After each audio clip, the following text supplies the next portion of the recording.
Hi, I'm Shannon Grissom. Are you looking to ignite your creativity? Or how about be inspired by a steady stream of muses? Welcome to Painterly Life, the podcast that celebrates those who create, inspire, and innovate. So whether you're looking to spark your next big idea, reignite your passion, or simply soak in some creative energy, this is the place for you. Painterly Life, where every guest is a new muse just for you.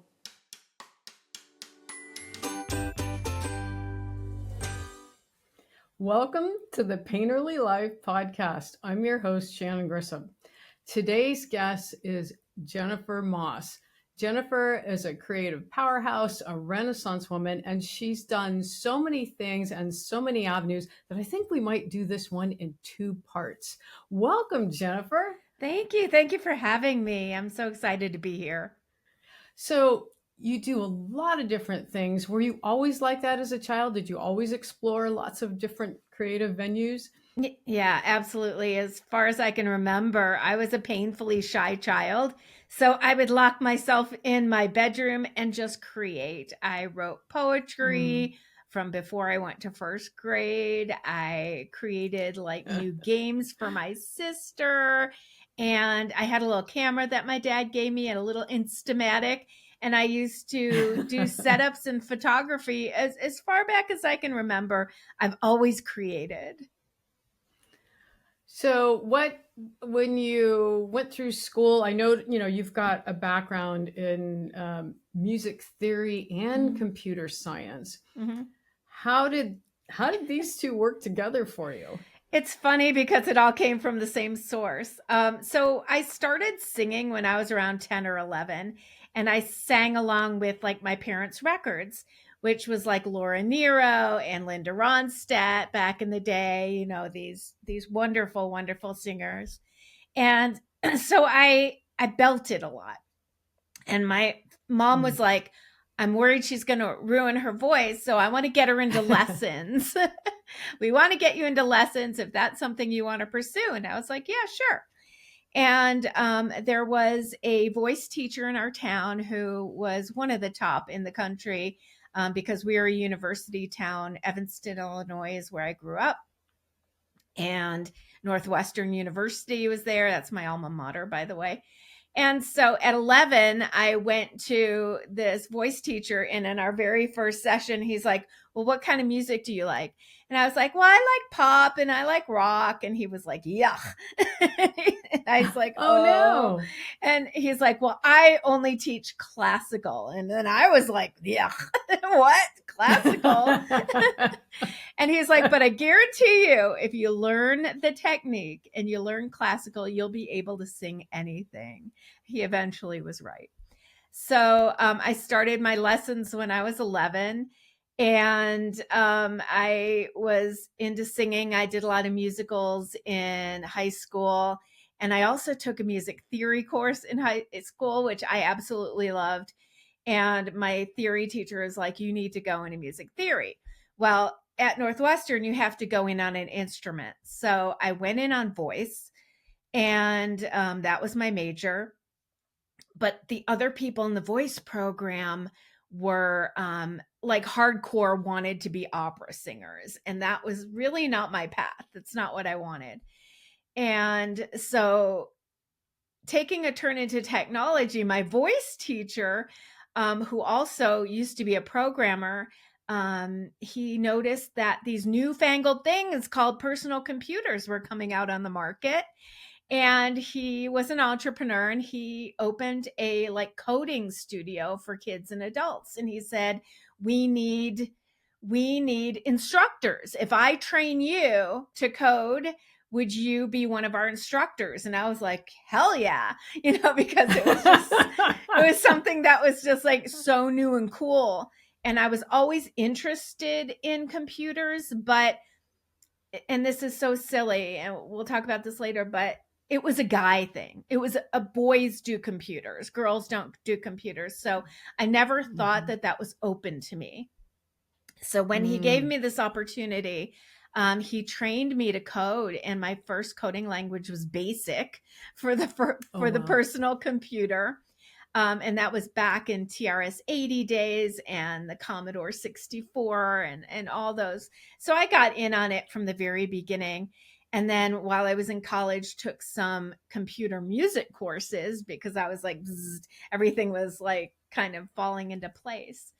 So that's kind of from the same man, I got into both singing and music and computers. And then when I graduated from Northwestern, I had this choice. I could go and be a starving artist and try to get into the music industry, or I can go into this brand new industry, which was software development for these personal computers. And that world was completely open and very lucrative. And so I kind of went into that direction, but still, kept my art up during my life. So that was kind of the origin story of both of those. Wow. So, how did your software development lead you into your web development work? Yeah, so like right around the mid 90s when the internet was opened up for everyone, before then it was just for educational institutions and the government. So when it started getting opened, I was already a software developer, and I was like, I really want to learn this platform. Like, I knew this was going to be the next big thing. And so I started learning HTML, and I already had like the experience for database development. And so the first programming language that I learned for the web was Perl, and just kind of I took to it immediately, and I knew it was going to be huge and it was connecting everybody. And so I jumped right into that, and I was in Southern California at the time, and I was one of the very few web developers that was in LA, let alone female web developers. And so I got a lot of work, and and so I developed my own sites. I got a lot of work in the website development industry, working with some really top companies. The last company that I worked with full time as the VP of development was sold to Amazon IMDb. It was a film festival submission service. And after that, I decided to just go on my own because I love working for myself. Wow, what a ride. So, Yeah. you talked about your own website. You started the website babynames.com. How did that evolve? So that started at the very beginning. I wanted to have a test site so I can learn these skills, these web development skills. And I already had a database of names and meanings that I had put together for a software program that my mom and I wrote together, which was like an online baby book. So that it was kind of putting that software online and seeing what would happen. Well, because I was the first baby name site online, and it wasn't even before I had registered the domain name, and I put it into Yahoo and Alta Vista and AskG, all the early search engines before Google, then people found it, and we had message boards. And so it just kept growing and growing and growing. And I was like, maybe I should register the domain name. And it was early enough that I actually got the domain name babynames.com. And after that, it just blew up. And what I did was I was still working full time. So I recruited the smartest women I knew to help me with that. And that was my sisters and my mom. And so we all kind of went in on the business, and it's still a family business. I get choked up now. No, but it's still, yeah, it's kind of crazy how big it is. It's like if I meet a stranger and tell them about babynames.com, they'll be like, I've been to that site. So yeah, it's really amazing. Well, and how cool to be able to pull your family in and work together. Yeah. Yeah. I mean, that's good and bad because it's family, and there's a lot of contention sometimes. But yeah, but it also brought us closer together in a way that I wouldn't necessarily have to pick up the phone and call my sister, but now we're talking almost daily about the site and the operations. And so and since I've lost one of my sisters and I've lost my mom, but then the next generation has been contributing, like my daughter, who is a social media influencer and YouTuber. She helps with our social media and she helps with our content creation. So it really, really is a family business. God, that's awesome. So you had the database. Did you write the book about baby names first, or how did that? The site really, came first. Start? Yeah. And then we were contacted by a New York literary agent. And she's like, we want to do a baby names book. You seem to be the authority on it. And so we want to work with you. And so our first book came about by working with this agent. She got us a deal with Penguin. The second book we self-published, and that's a baby names workbook.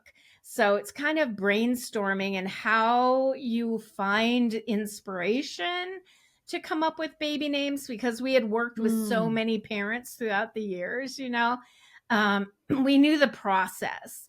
And so I put together this little workbook on, from beginning to end, how do you narrow down the name choices and come to an agreement with your partner on finding the perfect baby name. God, that sounds great. I think it would really help a lot of people.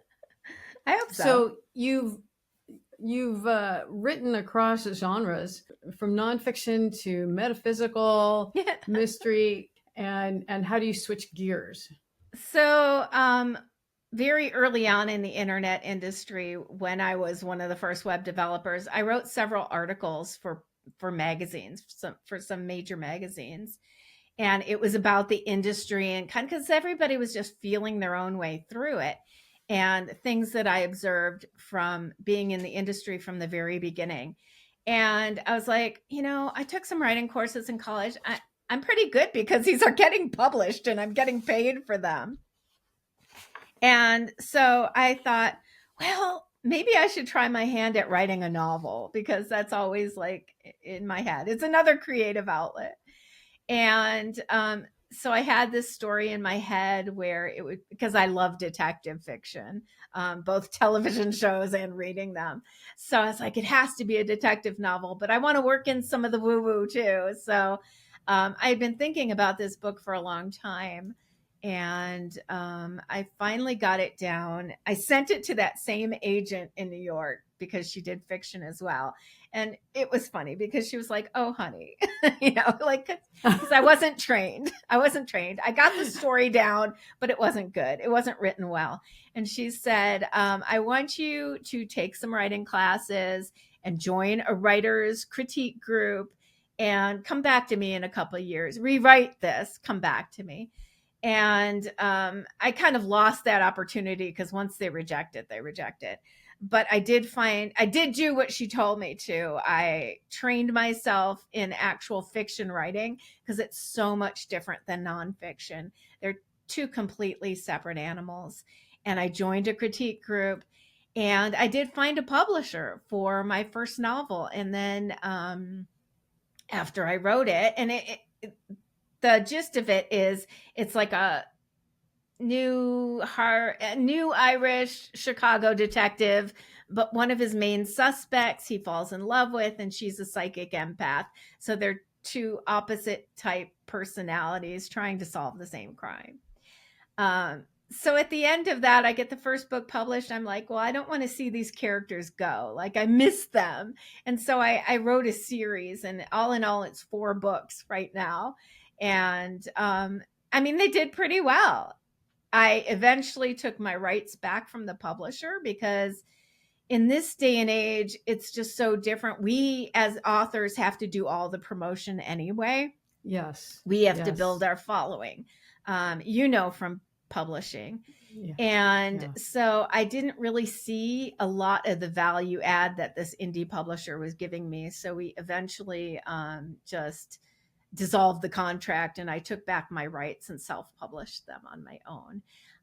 But that's kind of how I got into the writing phase. And it's funny that you asked me about all these different creative things. It's like I never do them all at the same time. I have to like concentrate and do like tunnel vision on one thing. So if I'm working on a book, I can't be doing my photography. I can't be, you know, like singing and writing music. It's like I really need the headspace to be doing one thing at a time. But I do enjoy doing a lot of different things, you know. I do too. And it was funny. I was telling my husband because I wanted to, so I painted and then I wanted to do some guitar work, but I also needed to get to the video editing. And I go, oh man, Dwight, I can only have one dessert today. You know, I can't, Exactly. I can't be, I've got to choose. And because otherwise I only have, for me, creativity is, or the creative output is emotional. I only have so much energy that I can put into that. And then I've got to back off and do more left brain things. Right. And, so yeah, I love that is how it flows for you too. I mean, we have all these interests, but somebody's got to be alpha dog. Right. And also, you know, there's been studies now, contemporary studies showing that multitasking is not efficient anymore, that you need your brain flow time on one interrupted thing, even in work environment. So I'm glad that came out because I was like, yes, that's exactly how I work. You need to get into that creative flow, you know, that 4 to 5 hours doing one thing. So it's really interesting, but you know, and as for doing a bunch of different things, I think right around my 40s, I realized that I was putting like a lot of restraints on myself, thinking, well, I can't be a writer because I'm a programmer. I can't, you know, I can't do sound healing because that's not me. Because you kind of create this image of who you are and what you do. And then I realized that's so silly. I can try whatever I want to try. If I suck at it, it didn't work out. So what? Like, who cares? At least I tried and I had fun doing it, you know? So it's like right around my midlife, I started tearing down those barriers and that self-talk that you can't do something because it's not part of your identity. I'm like, just do it, you know? And I don't believe in the word failure because I just feel like if something doesn't work, it doesn't work. And you move on and you learn from it. And that's just made me such a free individual, expressively and creatively. It has. So what flowed next after the writing? You know, I did get into photography like right around the year 2000. If you remember, the internet bubble burst, which means that the investors pulled all their money from the industry. They're like, this isn't making money. This is never going to happen. This is a fad. And so I lost all my work because I was working for myself at the time and I couldn't get a job because that's all I knew. I'd been in that industry for, 5+ years. And so I was doing photography as a hobby. But I was in Los Angeles. So I was like, and I was a single mother. So I was like, I need to feed my daughter and keep a roof over our heads. So I put an ad out in the UCLA newspaper for headshots. And I became a professional photographer for 2.5 years, until the internet industry like came back and was a viable source of work again. So during that time, I kind of honed my photography skills. It was more on the commercial end. So it was headshots, modeling portfolios, which brought me to some fashion designers. So I did some magazine spreads. So I had this whole mini career in the span of like 2 to 3 years of just photography. And I loved it. And it did keep us in our apartment. And I was able to pay the rent. And then got back into the industry when it opened up again, the internet industry. So, but that kind of sparked my love for the visual arts again. And and doing photography. And so, that kind of leads up to where I am now in photography is when my daughter went away to college. Well, she stayed in town. I moved. I realized I could move anywhere, and I realized my dream of moving to the mountains of California. And I realized there was such a vibrant arts community up here, and that's where you and I met. And that's where I switched from being a commercial photographer to like, I want to pursue this as an art. And so it's a different, process. It's a different thought process and technically, but that's kind of how my photography art grew out of. It just struck me as you were talking about your journey. So you were classically trained with your voice. Yeah. And when I look at your fine art photography, it's classic. I think of your still lives and just totally classic. So I'm getting the chills for the tie-in for your early training that that's The interesting. music carried over into the visual arts. How cool is that? Yeah, and my dad also encouraged the love of classical painting and art. He saw me. In fact, I brought these little cards. I had this game called Masterpiece. I don't know if you remember it, but it was like a Milton Bradley game. I had that. Yeah. And I became fascinated with the cards. I still have a set of them, and I would study them and look at them. I was fascinated with them. And what they did with Masterpiece is the games that came out in your region reflected the art pieces that were in your local museum. So all the art pieces that I got were in the Chicago Art Institute. And at one point, my dad saw that I was so fascinated with these. He's like, would you like to see all these paintings in person? And I was like, oh my God, yes. And so he took me to the Art Institute. I'll never forget this. It was an outing with just him and me. And we went to the Art Institute, cool. And he's like, I want you to identify every one of the cards that are in your deck, all the paintings, and let me know, who the painter is and what the title is. And we made a game of it. And so that kind of gave me the appreciation and the love for classical art because my dad fostered that part of me. Is there a particular painting that struck you during that experience? Absolutely. I don't know if it's in this. It was a painting by Peter Kles, and that's what I did my still life. Here it is. I patterned my still life after this. I was just amazed at the detail of this still life. Look at that pie and the cookies and just like every single detail. And I was like, that one is my favorite. I mean, it was food, of course, but I love food. I'm a foodie. So, but just the detail of it and that it was so photorealistic that's what I patterned my still life when I had to do that for photo group as an assignment. I patterned it after that painting. So now in your fine art photography, is there types of subjects that you focus on? What are you shooting now? Well, I'm part of the Yosemite Sierra Artist Photo Group. And what I love about that is that we get assignments every month. So I look forward to the assignments and how we can be creative with those. This upcoming assignment is to choose an iconic photographer whom you admire and emulate their style, which I think is so fascinating. So it's kind of learning by example. And the still life was one of the assignments. And so I'm kind of just using that to spark my creativity and some of my best work is from those photo assignments. What a great way to get your juices going. I know. So what do you find most inspiring about living and creating in that area in the mountains? I think I just love living here overall. I love trees, always have in my life. My daughter teases me about that.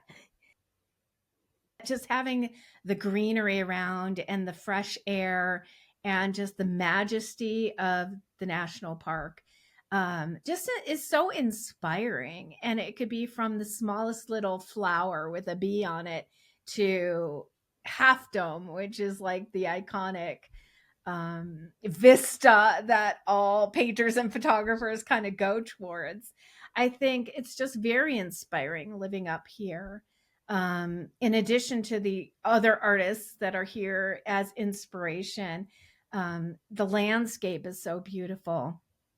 But it's interesting there's a shift in photography in particular, because we've got AI, because anybody with Photoshop can take a great picture, right? Because it's not really, the technical ability has shifted from taking of the picture to processing the picture afterwards. And then having a beautiful landscape photo doesn't really mean anything anymore. It's like you have to put more of your personality and your emotions into an image rather than just taking a pretty picture, because now everyone can do that, with their phone, with what they have in their pocket. It's very, democratized. Is that the word? That with the technology that we have nowadays, we can all take a pretty picture of Yosemite. So now it's a matter of infusing your own self as an artist into that work. And I think that's a great challenge. I think it's really exciting. It is adding the painterly to photography. Do you have a personal photo that you have just a deep significance with? I mean, deep feeling toward any? Do you have one of your pieces that just really still resonates? I think so. We'll be talking about Meta Gallery, but one of the shows that we do for Yosemite Sierra artists every year is called Visions of Self. And it's a show for female artists to express themselves through either self-portraiture or just an image, a painting, or a photograph of yourself, your emotions, your state of being. And one of the pieces that I did for that was an homage to Frida Kahlo. And I put all my cats and my puppies in the picture with me, and worked really hard to make it in the style of Frida. And so I had to do my self-portraiture, and then I took pictures of all my animals and composited it. And it was hard, but the outcome is just so beautiful, and I have it hanging on my wall. Oh, yeah. So is that one that you have up for sale? No, I don't. That's just a very personal. Yeah, and I identified with her both because she had a strong love of animals, which I do, and also she was suffering with chronic pain all her life, specifically spinal pain, and I have spinal arthritis, so I identify with that as well. So when I read some books about her life, I was like, wow, she's kind of my hero in terms of the artist and kind of pushing through the negativity to create beauty. And so that was really important to me. And I just love that image. Wow. I'm thinking that we're getting toward the end of this first segment. Okay. And that's all, all the time we have for now. Where can people go to find out about you? Where can they get more information? Well, it's really easy. I registered jennifermoss.com way back in the day, and that's kind of where I put all my artistic endeavors. You'll see information about my photography, my writing, my sound bowls, and my jewelry making. Well, thank you for joining us for this episode. Thank you. Thank you, Jennifer. So next episode is going to be part 2 of Jennifer's journey. And we're going to talk about her jewelry, sound healing, Meta Gallery, and more. So please be sure to tune in. We will see you next time. That's a wrap.